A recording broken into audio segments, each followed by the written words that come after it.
dan KPU sudah mengikuti semua prosesnya, itu yang pertama. Kemudian yang kedua, selama proses persidangan KPU telah memberikan jawaban yang membantah semua dalil-dalil permohonan yang disampaikan para pemohon, baik paslon nomor 1 maupun nomor 3. Kemudian sepanjang persidangan yang dilakukan, KPU telah menyerahkan alat bukti sebanyak 139 alat bukti.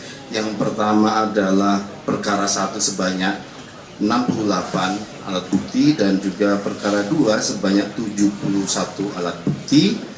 Kami juga sudah menghadirkan satu ahli dan juga 2 saksi fakta yang menjelaskan terkait dengan Sirekap. Kemudian pada hari ini kami menyampaikan kesimpulan yang pada pokoknya menegaskan bahwa seluruh dalil pemohon dan fakta-fakta yang ada dalam persidangan tidak terbukti. Oleh karena itu KPU melalui kesimpulan ini ingin menyampaikan ke Yang Mulia Majelis Hakim Konstitusi agar menjatuhkan putusan yang pada pokoknya menyatakan permohonan pemohon tidak dapat diterima dan menolak permohonan pemohon untuk seluruhnya. Dan dengan demikian kami memohon agar kiranya keputusan KPU nomor 360 tahun 2024 yang menjadi objek sengketa dari sengketa Pilpres ini tetap berlaku, tidak dibatalkan. Tetap semangat ya, karena mudah-mudahan MK memiliki keberanian yang lebih untuk mengabulkan permohonan ini. Jangan sampai isu yang beredar katanya MK takut, khawatir kalau permohonan ini dikabulkan akan terjadi macam-macam. Kita yakinkan bahwa hal tersebut tidak benar ya, karena kita berada di jalur konstitusi. Jadi bagi Mahkamah Konstitusi, kalau memang permohonan ini kuat dalilnya, maka haram hukumnya tidak dikabulkan ya. Sebaliknya harus dikabulkan.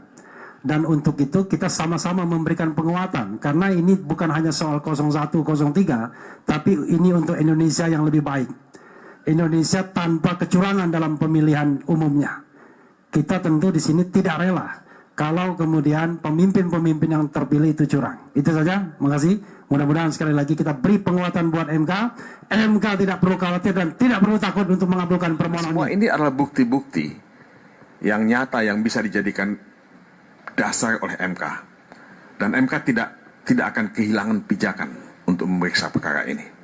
Ya, apalagi kalau MK menjaga martabat marwahnya MK sendiri.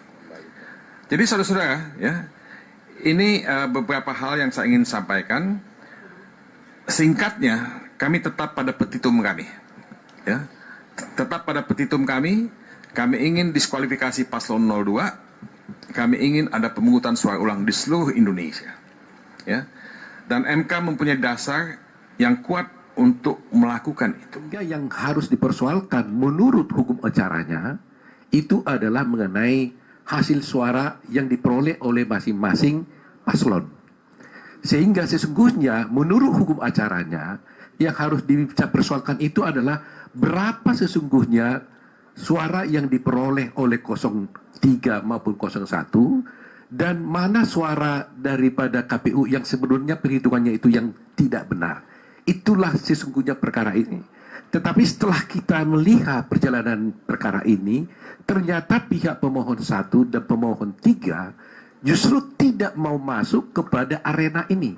Mereka masuk kepada arena bahwa tidak mempersoalkan dan tidak mau tahu dengan hukum acara yang ada, yang sudah diatur di dalam Undang-Undang Pemilu, yaitu harus mengenai perhitungan suara. Mereka masuk dengan mengatakan, kami mengajukan gugatan bukan dengan PHPU, kami mengajukan gugatan adalah dengan dasar adanya kecurangan-kecurangan yang diduga dilakukan oleh 02. Sehingga mereka memohon diskualifikasi.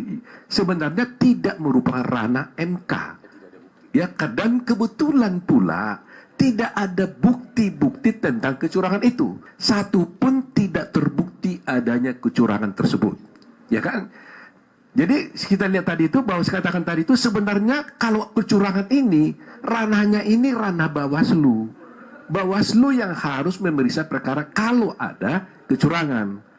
Walaupun demikian, kami juga uji di persidangan, ternyata kecurangan itu pun tidak terbukti.